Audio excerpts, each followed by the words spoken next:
Donald Trump ne fait pas dans la discrétion.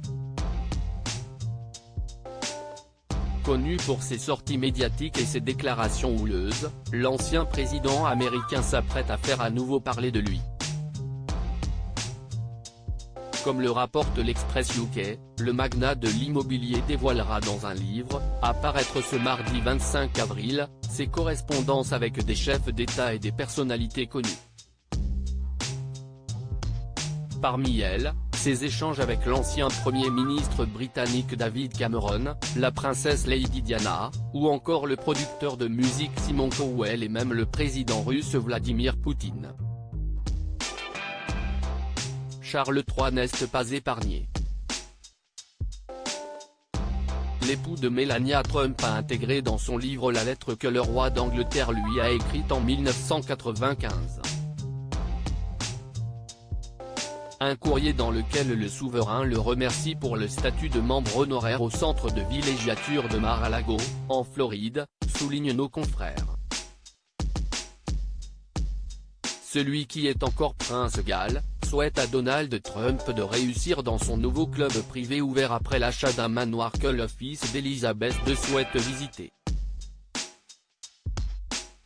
L'ancien locataire de la Maison Blanche y dévoile également une lettre signée de la main de Lady Diana, datant du 3 juillet 1997. Supérieur à Charles III, roi dandy, l'homme le mieux habillé du monde quand Donald Trump trouvait très ennuyeux Charles III, elle y remercie à son tour l'homme d'affaires pour les fleurs envoyées à l'occasion de son anniversaire. Elles sont vraiment magnifiques et je suis profondément touché que vous ayez pensé à moi de cette manière spéciale, lui écrit la maman des princes William et Harry. Reste à savoir si Buckingham Palace a été informé de la divulgation de la lettre de Charles III que Donald Trump ne porterait pas dans son cœur. Dans son livre I'll Take Your Question Now, What I Saw at the Trump White House, paru en octobre 2021, Stephanie Grisham raconte la rencontre entre les deux hommes en juin 2019, à Clarence House à Londres. Ancienne porte-parole de la Maison Blanche, elle révèle que celui qui était chef de l'État n'a pas apprécié la compagnie du prince qu'il trouvait très ennuyeux.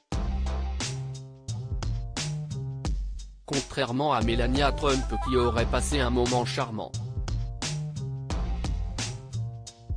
Sur le plateau de Good Morning Britain, Donald Trump revient sur cette entrevue, une discussion de 15 minutes devenue une conversation d'1 heure et demie au cours de laquelle le souverain aurait monopolisé la parole.